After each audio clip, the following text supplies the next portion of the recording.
Vous êtes bien sûr dans Sport Magazine sur New World Info 1. Un plaisir d'avoir votre attention, vous, nos chers téléspectateurs, puis chers internautes également qui nous suivez sur notre chaîne YouTube. N'hésitez pas à liker cette émission et à la partager autour de vous. Nous parlons de ce match de la 5e journée des éliminatoires de la Coupe du Monde 2026 entre le Togo et la Mauritanie qui s'est soldée par un nul 2 buts partout après que les éperviers aient pris les devants en premier. Alors nous allons parler également dans cette émission du Maroc qui est sur un sans faute et parler aussi d'autres équipes qui se réveillent comme le Ghana ainsi que d'autres qui sont sur une bonne pente comme la Côte d'Ivoire et encore peut-être le Sénégal qui a fait un match nul également lors de cette 5e journée. Alors pour évoquer les sujets, j'ai avec moi une équipe, je pourrais dire une équipe de fous ou bien une équipe de ouf. D'abord entraîneur et puis préparateur physique, Dodo Aziadou, un plaisir de vous avoir. Un plaisir d'être sur le plateau toujours avec toi. Alors, sur ce plateau d'enfer également, on a un ancien footballeur professionnel et puis aujourd'hui juriste, fiscaliste, Mivon Mao, on l'a dit, OC. Oui, voilà. Bonsoir Helmut, c'est toujours un plaisir de venir à une invitation pour parler du sport. Oui, effectivement. C'est votre deuxième. Hein. Ah oui. OC, alors dit OC, un plaisir de vous avoir. Et puis Fidias Alandé, je me sentais seul jusqu'à ce que vous veniez. Voilà, un confrère journaliste, un plaisir de t'avoir, Fidias. Plaisir d'être ici et plaisir de servir le public sportif togolais. Alors, Sport Magazine, c'est donc parti. On observe la pause publicitaire et on revient pour les sujets. Je bois plus d'eau. L'eau est devenue insignifiante pour moi. Sans saveur. Sans goût. L'eau n'est plus ce qu'il prétendait être.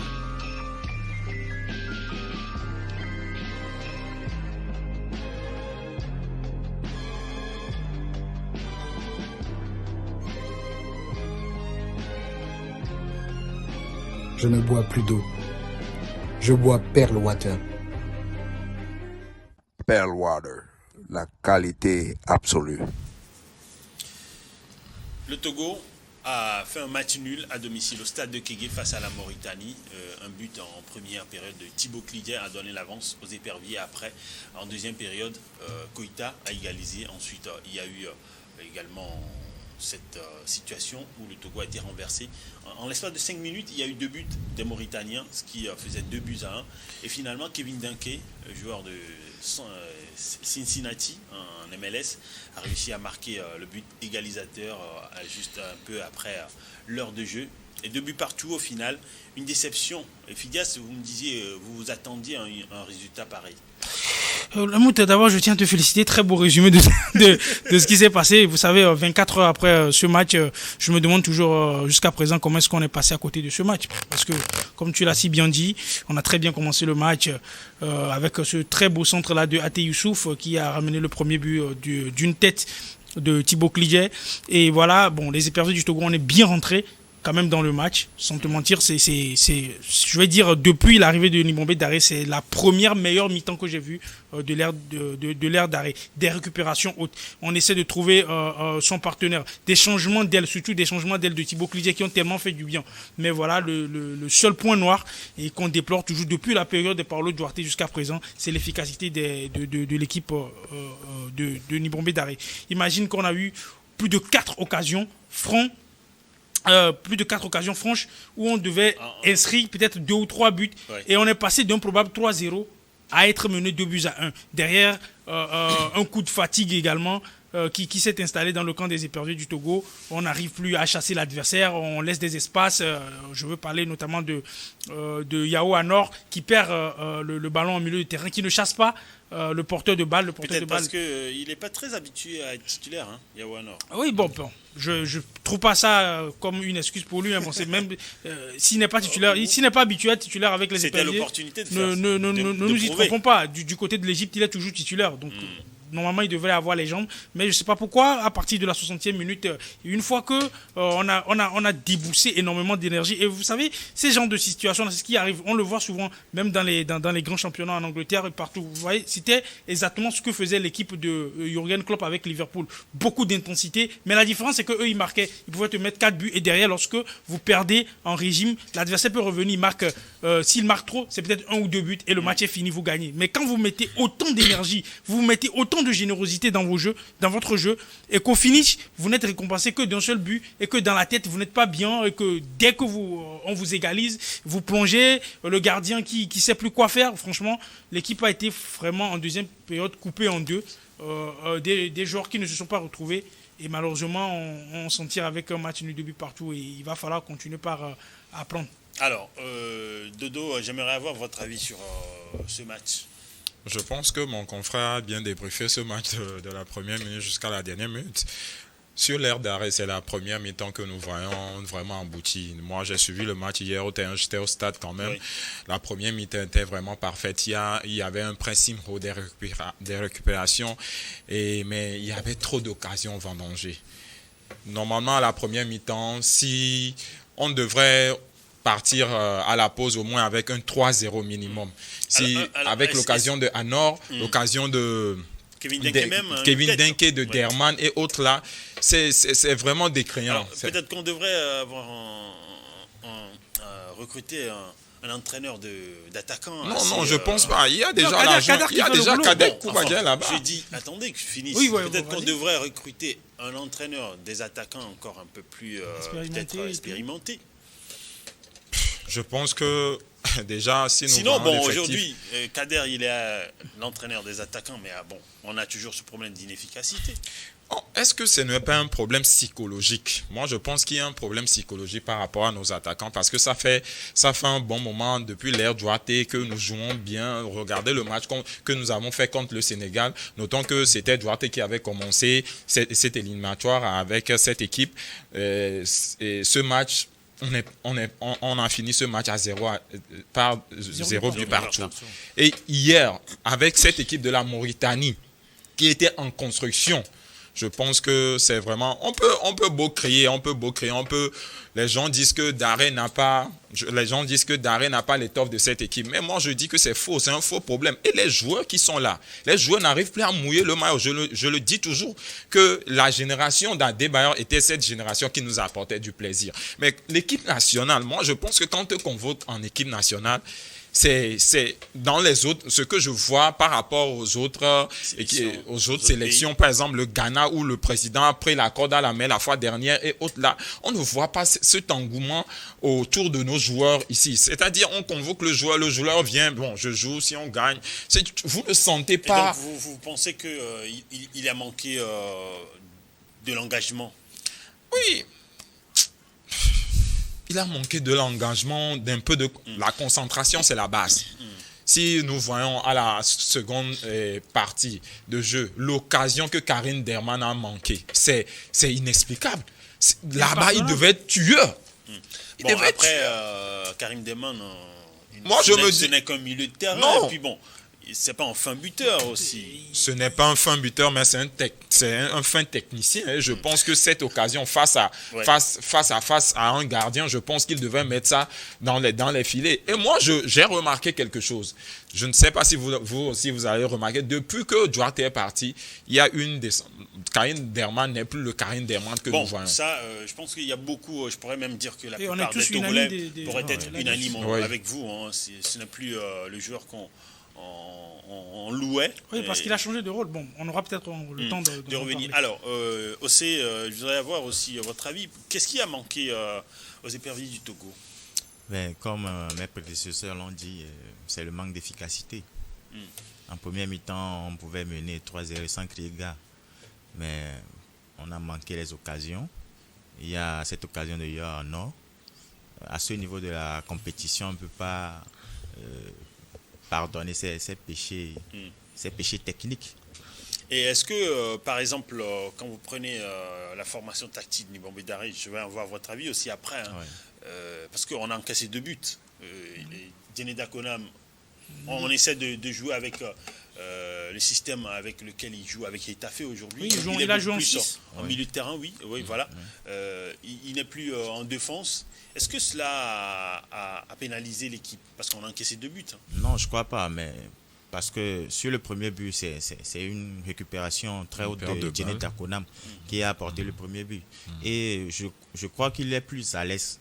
Il est plus à l'aise dans ce poste, dans ce rôle. Nouveau rôle. Et moi, je crois qu'on devait le garder dans ce poste-là. Mais maintenant, défensivement, il y a ce joueur Josué Oumao. Oui. Et Kennedy Boateng? non, Josué Oumao qui était fini à 15 minutes, déjà à 15 minutes, dès les 15 premières minutes, après les 15 premières minutes. Il était déjà épuisé? Il était épuisé, on le voyait traîner la patte. C'était pas possible. Et c'est ce que Pidias a dit, les joueurs togolais ont péché par excès d'effort dans les 15 premières minutes. Et à ce niveau de la compétition, et pour faire plaisir au public sportif togolais, on ne peut plus commettre ces petites erreurs. De même que pour le coach a manqué de tactique et de positionnement. À quel niveau précisément? Tu vois, tu es parti récupérer, tu es parti prendre des joueurs dans des championnats qui jouent à des postes bien déterminés. Tu les amènes en sélection, tu te permets avec une semaine de préparation de changer. Quel joueur par exemple? Par exemple, Agbagnon Evra. Evra, il est plus à l'aise offensivement, mais vous le mettez en rôle de piston, mais on va gagner quoi en le mettant là? Moi, je compte vite et rebondir sur ça. Vous savez, Daré, il a déclaré dans un média de la place que le joueur qui comprenait le mieux son système, c'était justement Evra Agbagnon, qui est normalement un numéro 9, mais qu'il fait jouer souvent en pose de piston. Vous savez, Evra Agbagnon a quelque chose qu'il apporte dans le couloir que nous n'avons pas forcément. Habituellement, c'était Khaled Naré qui devait jouer ce rôle-là. Mais quand Evra est sur le couloir, vous avez constaté que c'est un joueur qui, mine de rien, ce n'est pas un Ronaldinho, mais c'est quelqu'un qui s'en sort avec la balle. Et donc, ça permet parfois d'avoir des centres. En l'occurrence, vous pouvez prendre comme référence le match nul, qu'on avait fait match nul 2 buts partout face à la Guinée équatoriale. Tout est venu d'une frappe un peu dévissée de Evra Agbagnon. On a eu beaucoup d'occasions qui sont passées par le côté d'Evra Agbagnon. Mais ce système-là, cette façon de jouer-là, marche si et seulement si Evra Agbagnon est bien physiquement. S'il peut faire, parce que c'est un joueur offensif. C'est un joueur offensif. Il va pas passer 90 minutes à défendre. Il va monter, il va revenir. Il va monter, il va revenir. Mais à un moment donné, lorsque il n'aura plus de gaz, lorsqu'il n'aura plus de jus, lorsque les jambes ne vont plus suivre, il va baisser de rythme. Il pourra plus chasser et le milieu du terrain aura beaucoup de difficultés à arrêter l'adversaire. Et c'est ce qui est arrivé. Et heureusement, fort heureusement, Daré, il a vite compris. Il a sorti Klidje, il a sorti Evra Agbagnon parce qu'ils ont beaucoup donné en premier mi-temps. Et c'est ce que je dis. Vous savez, le problème que nous rencontrons au niveau de l'efficacité devant les buts, et je pense que il faudrait quand même qu'on commence par faire un tour, parce que moi je l'ai fait, un tour au stade et voir quand les éperviers arrivent, comment est-ce qu'ils travaillent devant les buts. Okay. Vous savez, ça fait 3 ans que moi je regarde. Bon, je ne vais pas dire que j'ai commencé par regarder. Je vais dire que j'ai commencé par regarder le football de façon beaucoup plus pointue et technique. Vous savez, le Togo, depuis 5 ans, on a seulement les mêmes façons d'attaquer. C'est-à-dire, on prend le ballon, on centre. On prend le ballon, on centre. Mais il n'y a pas que ça. On peut faire des remises, on peut faire sur des attaques placées, on peut chercher son coéquipier dans des petits espaces que les Anglais appellent souvent le hell space. Oui. On peut faire ça. Mais nous, quand on prend le ballon, la première idée qui arrive, il faut avoir le ballon sur le côté, il faut aller chercher. Alors que devant, même on n'a même pas un numéro 9 très grand de taille, comme à l'époque d'Emmanuel Adiba pour dire qu'on va aller chercher la taille. Kevin Dengue, il n'a pas la taille. Donc, si vous avez toujours le même système, la même façon d'attaquer, bien sûr que l'adversaire va comprendre. Bien sûr qu'ils vont vous museler. Donc il va falloir aujourd'hui changer de système d'attaque, changer de façon d'attaquer, trouver d'autres façons de pouvoir arriver dans la défense de l'adversaire et de pouvoir les surprendre. Je pense qu'il n'y a que comme ça qu'on pourra... Vous voulez réagir? Je pense juste que Fidas est en train de mettre l'accent sur le côté finition. le côté finition de l'équipe, parce qu'il y a des exercices de finition qui se font partout. Donc, comme il a dit que il a commencé par voir de façon plus pointue, il va suivre les entraînements, il remarque pas qu'il travaille beaucoup sur ce côté. Je pense que lui l'a vu, moi j'ai pas vu, je n'étais pas à l'entraînement des éperviers quand ils viennent quand même. Donc, il a vu. Donc, s'il fait cette remarque, je pense que on nous suit. Si les gens nous suivent, on peut mettre aussi, on peut tenir en compte ce que notre confrère Fidas est en train de dire. Parce que c'est un élément très important. Moi, je le dis, c'est bien qu'il l'a dit. Nous, quand on était à Barracuda, à 20 minutes de la fin, il y a des exercices de finition, toujours dont se chargeait le coach Abdan, des exercices particuliers. Donc, au fur et à mesure que, c'est une répétition, au fur et à mesure que ça se répète, ça devient automatique lors des rencontres. Vous voyez un peu, donc... Alors, dernier mot, avant qu'on observe la pause. Oui. Je voulais aussi revenir sur l'aspect psychologique de cette équipe. Le Togo a vraiment manque de leader, un leader sur le terrain. Parce que juste après l'égalisation... Au-delà de Djene? Oui. Ouais, Au-delà de Djene, je pense que c'est Romao qui joue souvent ce rôle s'il est sur le terrain. Parce que quand tu as vu son entrée de pouvoir un peu réveiller. Voilà, réveiller. On a l'impression que Djene, il est un peu effacé.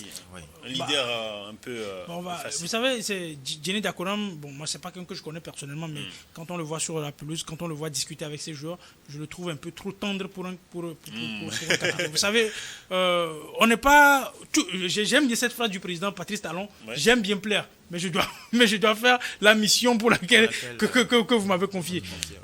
Tout le monde aime plaire, mais à un moment donné, il va falloir qu'il hausse le ton. Parce que moi, souvent, quand je le vois, c'est beaucoup plus amical. C'est vrai, il faut respecter son coéquipier, mais mine de rien, c'est Djene Dakoram, quoi. C'est quand même l'un des meilleurs joueurs, l'un des meilleurs défenseurs que nous avons eu dans l'histoire de ce pays. Et ça, c'est clair comme de l'eau de roche. Donc, avec tout ce poids-là, étant l'un des derniers joueurs de l'effectif à avoir disputé la CAN, il devrait être un leader beaucoup plus charismatique, quelqu'un qui dégage une sorte d'aura pour même protéger ses coéquipiers. Parce que quand on menait 1-0, on s'est fait égaliser. Mais ce n'était pas la fin du monde. On devait se remobiliser, continuer à faire ce qui marchait. Parce que c'est un système qui a marché. On a quand même marqué. On devait continuer sur cette lancée-là. Mais juste après l'égalisation tout le monde a baissé la tête. mauritanienne, c'était un cafouillage total. Vous avez parlé d'un problème psychologique. Oui, un problème c'est psychologique. toujours ce qui se passe avec le Togo. Quand on nous égalise ou on nous marque un but, vous voyez les joueurs. C'est le même problème. Alors, on va revenir peut-être sur ça en deuxième partie de cette émission. On est obligé d'observer la pause, de suivre ensemble le journal. Dans 10 minutes, on revient. À tout à l'heure.